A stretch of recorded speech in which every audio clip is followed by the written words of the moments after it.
Homologada a delação premiada do empresário Henrique Constantino, um dos donos da companhia aérea Gol.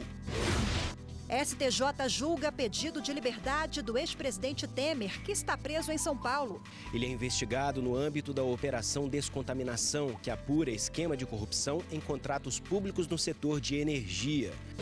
Prefeito de Ilhabela é afastado do cargo após operação da Polícia Federal. Agentes cumpriram mandados na casa do prefeito e também no gabinete. Justiça do Distrito Federal condena a operadora de TV a cabo por cobrar aluguel dos receptores de sinal. A autora da ação vai receber os valores pagos indevidamente em dobro, como determina o Código de Defesa do Consumidor.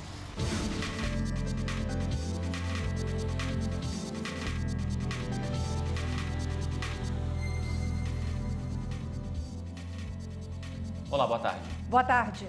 A delação premiada do empresário Henrique Constantino, um dos donos da companhia aérea Gol, foi homologada pela Justiça. E quem tem os detalhes ao vivo sobre esse assunto e conversa com a gente agora é a repórter Carolina Chaves.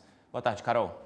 Boa tarde, Galton. Boa tarde a todos. Olha, o juiz Valisney de Oliveira, da 10ª Vara Federal de Brasília, homologou a delação premiada do empresário Henrique Constantino, um dos donos da empresa de aviação Gol.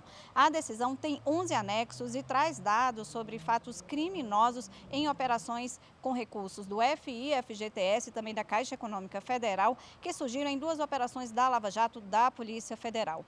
Henrique Constantino teria pago mais de 7 milhões de reais em propina para autoridades para conseguir em troca 300 milhões de reais com recursos do Fundo de Investimento do FGTS. Constantino teria admitido a participação nesses crimes para obter recursos da Caixa. A colaboração premiada foi assinada em fevereiro e validada pelo juiz Valisney em abril. Essa homologação foi anexada aos autos do processo como prova e nesse mesmo processo, Galton, outras 4 pessoas também podem responder. É com você, Galton. Obrigado, Carol, pelas informações. E a 6ª turma do Superior Tribunal de Justiça julga daqui a pouco o pedido de liberdade do ex-presidente Michel Temer. Os detalhes com o repórter Jesus Mosquera. Michel Temer está preso preventivamente desde a última sexta-feira em São Paulo. Ele é investigado no âmbito da Operação Descontaminação, que apura esquema de corrupção em contratos públicos no setor de energia. Também são apurados crimes como peculato, lavagem de dinheiro e organização criminosa. No pedido de habeas corpus, a defesa do ex-presidente alega que o decreto prisional está fundado em afirmações genéricas, sem apresentação de fundamentos concretos que justifiquem a medida. O julgamento está marcado para começar às 14 horas e será transmitido ao vivo pelo canal do STJ no YouTube. O endereço é youtube.com/STJNotícias. E a Justiça do Rio de Janeiro autorizou a quebra dos sigilos bancário e fiscal do senador Flávio Bolsonaro, do PSL, filho do presidente Jair Bolsonaro. O ex-policial militar Fabrício Queiroz, ex-assessor e motorista de Flávio, da esposa do senador Fernanda Bolsonaro e de outros 88 funcionários do gabinete, parentes e empresas relacionadas. Todos estes também terão as informações bancárias checadas. Em nota, o senador Flávio Bolsonaro afirmou que o sigilo bancário dele já havia sido quebrado ilegalmente, sem autorização judicial em outra ocasião. O senador disse ainda que não fez nada de errado. O prefeito de Ilhabela, Márcio Tenório, foi afastado do cargo hoje após a operação da Polícia Federal. A Operação Prelúdio 2 apura crimes de fraude à licitação, superfaturamento de preços, lavagem de capitais, associação criminosa e corrupção ativa e passiva. Essas imagens são da residência do prefeito de Ilhabela, Márcio Tenório. O local foi um dos alvos dos mandados de busca e apreensão acatados pelo Tribunal de Justiça do Estado de São Paulo. O gabinete do prefeito também foi vistoriado. No total, foram cumpridos 21 mandados de busca, 3 de prisão preventiva e 6 mandados de afastamento de função pública. O que foi apreendido na primeira fase da Operação Prelúdio serviu de base para a abertura de um novo inquérito envolvendo outros alvos e agentes políticos. A Polícia Federal também agiu em Alagoas. Por lá, a operação foi contra suspeitos de fraudar a Caixa Econômica Federal. A Operação Facetas cumpriu 5 mandados de busca e apreensão e 1 de prisão preventiva, além do sequestro de bens móveis e imóveis em Maceió e Marechal Deodoro. Uma corretora de imóveis foi presa, suspeita de cometer crimes de falsificação contra a Caixa. O prejuízo passa de R$600 mil. Os policiais descobriram falsificação de documento público e particular, estelionato, lavagem de dinheiro e associação criminosa contra o banco. Os mandados foram expedidos pela 2ª Vara da Justiça Federal em Alagoas. Foram instaurados 6 inquéritos judiciais e a investigação continua. E a seguir, subtração de menor, um crime e um pesadelo para muitas famílias. Essa senhora pediu para segurar o bebê, para eu dar um telefonema. Quando eu cheguei, a senhora de lenço não estava e meu filho também não estava.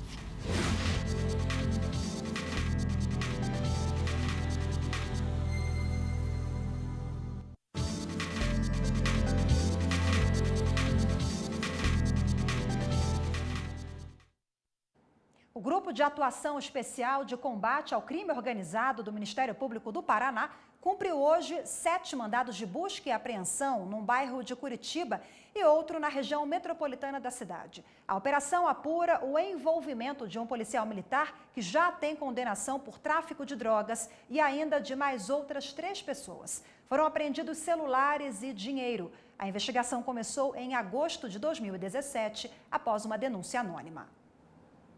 E o presidente da República, Jair Bolsonaro, sancionou lei que permite à polícia tirar o agressor do convívio da mulher ou dos dependentes sem que seja necessário aguardar uma decisão da Justiça. E sobre esse assunto a gente vai conversar ao vivo agora com a repórter Isabel Paz. Boa tarde, Isabel. Boa tarde, Galton. Boa tarde a todos. A lei só vale para cidades que não forem sede de comarca judicial. Ela permite que, nesses casos, o delegado, ou na ausência dele, outro policial estabeleça o imediato afastamento do agressor. No entanto, a Justiça deve ser comunicada em 24 horas para que decida sobre a manutenção ou não do afastamento do agressor. O Ministério Público também deverá ser comunicado. Galton. Obrigado, Isabel. Subtração de menor. Isso é crime previsto no Código Penal e no Estatuto da Criança e do Adolescente. Em Brasília, 2 casos marcaram a história da cidade. Pedrinho, sequestrado em 1986 de uma maternidade da capital e reencontrado só 16 anos depois. E agora, recentemente, do Luiz Miguel, que levou mais de 30 anos para ser solucionado. 9 meses. Esse é o tempo de espera médio para a chegada de um filho. Mas no caso da Sueli, a espera foi muito mais longa. Foram 38 anos para refazer o laço de amor interrompido de maneira cruel. Fiz o pré-natal e fui para o Hospital do Gama dar luz. E lá dei a luz no dia 11 de fevereiro, eu tive alta. Quando eu saí do hospital, estava um casal lá me esperando, o casal que me levou, inclusive eu morava com eles no Guará, estavam me esperando na porta do hospital. E quando eu saí com o bebê no colo, me direcionei ao carro, a senhora desceu, tinha uma terceira pessoa também dentro do carro que eu não conheço. Essa senhora pediu para segurar o bebê, para eu dar um telefonema. Quando eu cheguei, a senhora de lenço não estava e meu filho também não estava. Sueli nunca perdeu a esperança de ver o filho. Há 6 anos, enviou uma carta à polícia pedindo que investigasse o caso. E foi atendida. Apesar das dificuldades, como o tempo e poucas informações sobre os envolvidos, a polícia conseguiu encontrar Luiz Miguel. Eu queria sentir essa emoção de estar buscando meu filho. Eu falei, eu estou indo atrás dele, eu estou indo buscar ele. Então isso para mim tinha um significado, como é que eu vou dizer? Tinha um significado real, assim, da mãe estar indo buscar o filho. Eu encontrei meu filho, eu vou buscar ele, vou trazer ele de volta. Eu queria ter isso comigo, essa sensação. E aí deu certo. O encontro lá foi mágico, foi maravilhoso. Caso Pedrinho foi em janeiro de 1986. Ele também foi levado de uma maternidade da capital, com apenas 13 horas de vida. Ele passou 16 anos desaparecido, até ser encontrado em Goiânia em 2002, vivendo como filho de Vilma Martins Costa, com o nome Oswaldo Martins Borges. Esses casos são tipificados no Código Penal como subtração de incapazes, ou seja, quando o menor de 18 anos é retirado de quem detém a guarda. O Estatuto da Criança e do Adolescente também prevê punição. O artigo 237 diz que quem pratica o crime pode pegar de 2 a 6 anos de reclusão, mais multa. A responsável pela Delegacia Especial de Proteção à Criança e ao Adolescente explica. Isso é um crime previsto no Estatuto da Criança e Adolescente. Quem pratica isso, além de ele estar descumprindo uma ordem judicial, porque nós estamos falando de uma guarda judicial já regulamentada, ele vai responder criminalmente também por essa retirada desse menor, desse adolescente, dessa criança do lar onde ele se encontra. No Brasil, estima-se que quase 250 mil crianças e adolescentes estejam desaparecidos. São registrados, em média, 50 mil casos por ano. E ainda que a maioria dos desaparecimentos seja solucionada nas primeiras 48 horas, existe um percentual de 15 a 20% de crianças e adolescentes que não são encontrados por longo período de tempo. No mundo, a estimativa é de 25 milhões de desaparecimentos.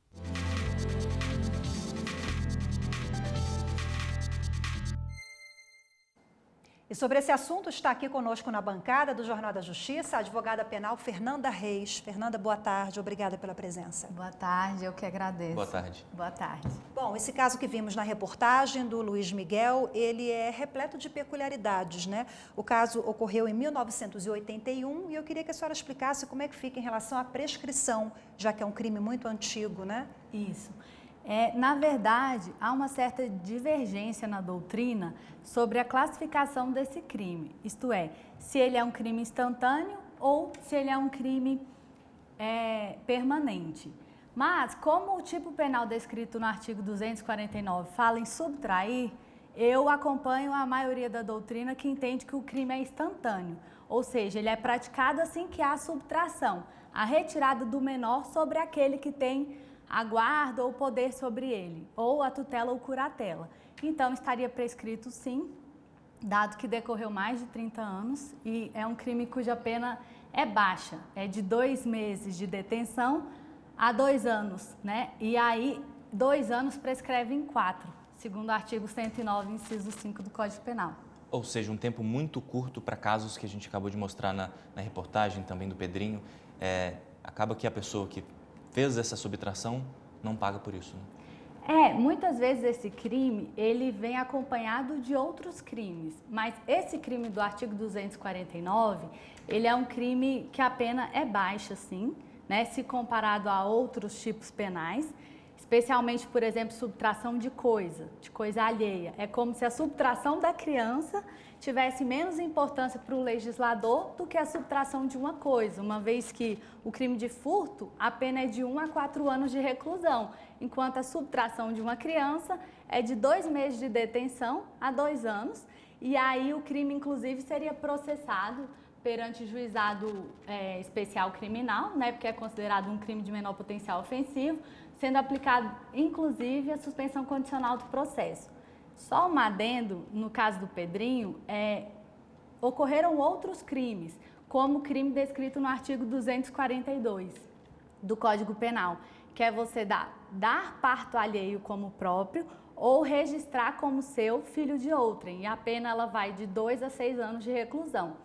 E eu gostaria só de lembrar também que, embora esse caso não possa ser aplicado, porque o caso ocorreu em 1981 e o Estatuto da Criança e do Adolescente ele começou a viger na década de 90, hoje é previsto no Estatuto da Criança e do Adolescente a subtração de criança ou adolescente com a finalidade de colocação em lar substituto ou em outro lar, em outro local. E aí a pena é mais alta, ela vai de 2 a 6 anos de reclusão.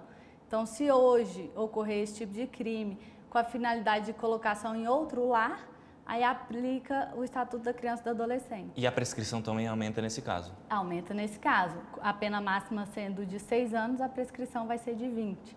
Agora, dependendo da situação, nós temos uma figura, o perdão judicial, que pode ser concedido, claro, em casos excepcionalíssimos, né? Eu queria que a senhora explicasse o que se enquadra aqui. Na verdade, o Código Penal, ele prevê, né, nos parágrafos, que, na verdade, no parágrafo 2º do artigo 249, que, havendo a devolução da criança sem que ela sofra maus tratos ou qualquer outra violência, o juiz pode eximir, né, extinguir a pena. E aí haveria a aplicação do perdão judicial, que acho que foi o que ocorreu há um tempo atrás. Recentemente, uma mãe roubou uma criança na maternidade e devolveu. Se arrependeu, devolveu. Nesse caso, ela pode ser isenta de pena, a depender do caso específico, se não houver maus tratos, enfim. E qual a diferença entre subtração de menor e subtração de incapaz? Existe um detalhe aí, né? Existe. Na verdade, o Código Penal, ele fala em subtração de incapaz, né? Seja ele o menor ou o interdito, que é aquela pessoa que está sob interdição, que não tem condições de dispor sobre si ou sobre bens. E aí, a subtração do menor, ela também é prevista no Estatuto da Criança e do Adolescente. No caso de criança e adolescente, a pena é mais alta. Então, em casos de menor, a pena pode ser mais alta porque aplicaria o ECA. Para a gente finalizar rapidinho, o que fazer os pais que passam por essa situação aqui no DF? Nos 4 primeiros meses do ano já foram 6 casos, né, Galton? Exatamente. Muito, né? Ano passado foram 6 ocorrências o ano inteiro e esse ano foram... Talvez pela baixa pena esse caso tenha aumentado. Mas em casos como esses, devem procurar a autoridade policial mais próxima, com a maior urgência, porque o decurso do tempo, além de prejudicial, pode levar à prescrição dos crimes. Ok, doutora. Muito obrigada mais uma vez pela participação. Boa tarde. Eu que agradeço. Boa tarde. Superior Tribunal de Justiça prolonga prazo de recursos para advogados em licença paternidade. A terceira turma do STJ deu provimento ao recurso de um advogado que se tornou pai durante o período para interpor a apelação e que, no entendimento da Corte de Segunda Instância, perdeu o prazo. O Tribunal de Justiça de Goiás afirmou que, embora a licença paternidade seja um direito do advogado, é necessário comprovar o nascimento da criança para que o prazo recursal seja suspenso. De acordo com o TJ goiano, o advogado deveria primeiramente comunicar à Justiça sobre o nascimento do filho para depois desfrutar da licença. Aqui no STJ, a relatora, ministra Nancy Andrighi, destacou que essa exigência não está prevista em lei. Ela lembrou que, pelo Código de Processo Civil, a licença paternidade tem início na data do nascimento ou da adoção. E a comprovação pode ser no momento da interposição do recurso ou da prática do primeiro ato processual pelo advogado. A relatora reconheceu a tempestividade do recurso interposto pelo advogado e determinou o retorno dos autos ao Tribunal de Justiça de Goiás para que prossiga com o julgamento da apelação. E no próximo bloco, a empresa é condenada por cobrança de aparelho de TV a cabo. A juíza ainda considerou que a cobrança não era clara na conta.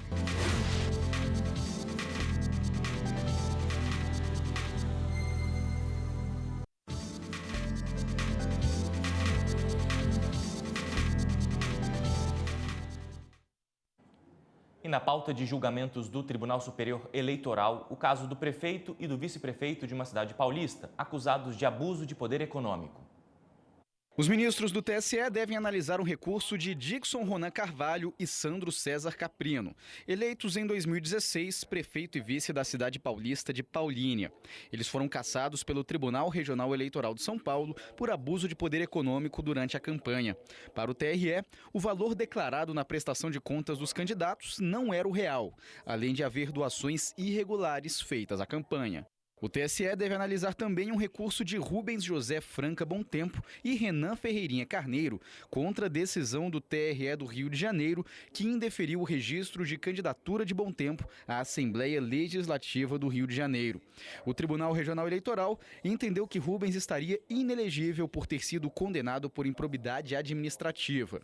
Dependendo do entendimento do plenário, Ferreirinha pode perder a cadeira na LERJ, já que os votos de Bontempo foram contabilizados para o quociente eleitoral. Tribunal de Justiça do Distrito Federal condenou uma empresa de TV a cabo a devolver em dobro o valor do aluguel de receptor cobrado indevidamente. São mais de 17 milhões de assinantes de TV a cabo no Brasil. Ao longo dos anos, o número de contratos de serviço de TV por assinatura caiu, assim como o número de reclamações. Mesmo assim, ainda há muitos clientes insatisfeitos.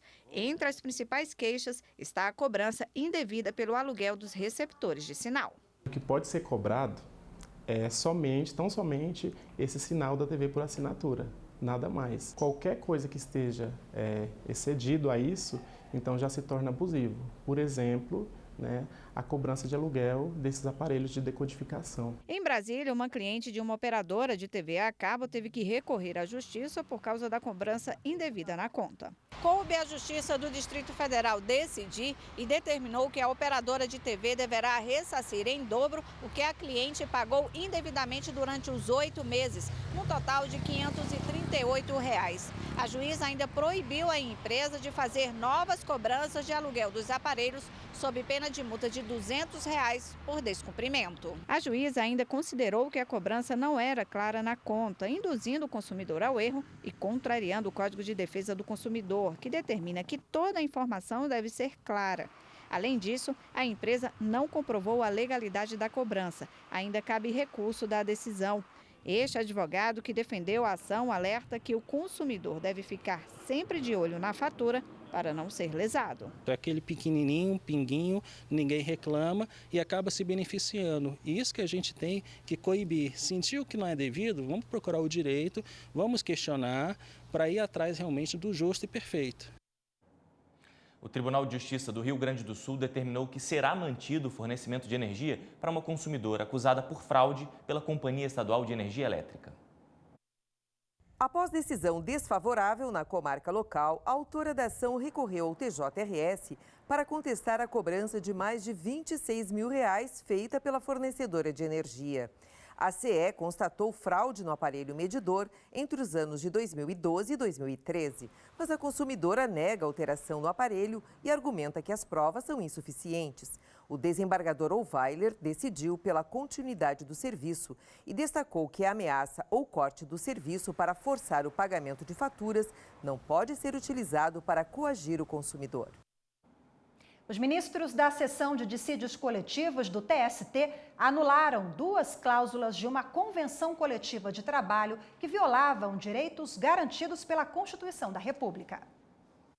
A ação anulatória foi apresentada pelo Ministério Público do Trabalho. As cláusulas contestadas haviam sido acordadas em convenção coletiva firmada entre o Sindicato da Indústria da Construção do Estado do Pará e o Sindicato dos Trabalhadores da categoria. Uma das cláusulas do acordo apontada pelo MPT determinava que, ao fazer o recrutamento e a seleção de profissionais, as empresas dariam preferência ao trabalhador sindicalizado, encaminhado pelas agências de colocação mantidas pelas entidades sindicais.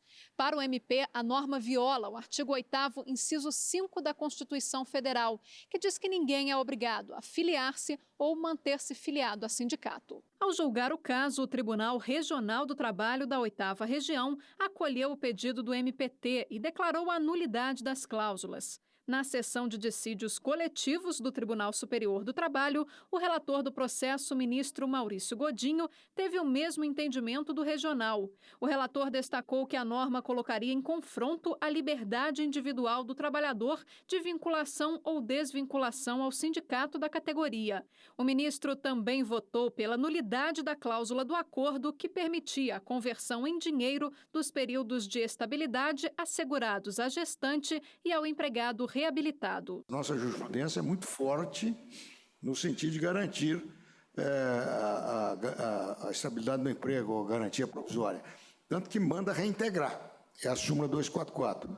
Agora, só deixa de reintegrar se já terminou o prazo. Aí tem que pagar, tem que indenizar. No caso do empregado reabilitado, é expressamente contra a lei, porque o reabilitado vai receber o salário correspondente ao inicial do cargo, então autoriza até a redução salarial, o que aí é expressamente contra a lei previdenciária. O ministro Ives Gandra Filho apresentou divergência. O que está se dizendo é passível, é garantida à trabalhadora a estabilidade provisória pelo prazo de 180 dias após o parto.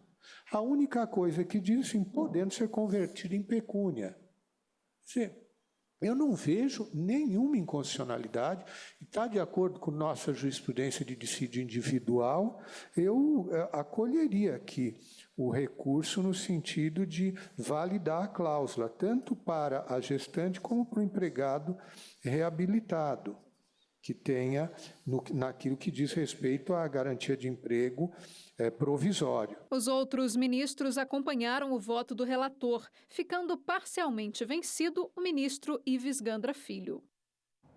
E a Justiça Federal da Bahia determinou que, no prazo de 5 dias, a União explique em detalhes o contingenciamento de recursos destinados às universidades e institutos federais. A decisão obriga o governo a individualizar todos os cortes feitos até o momento.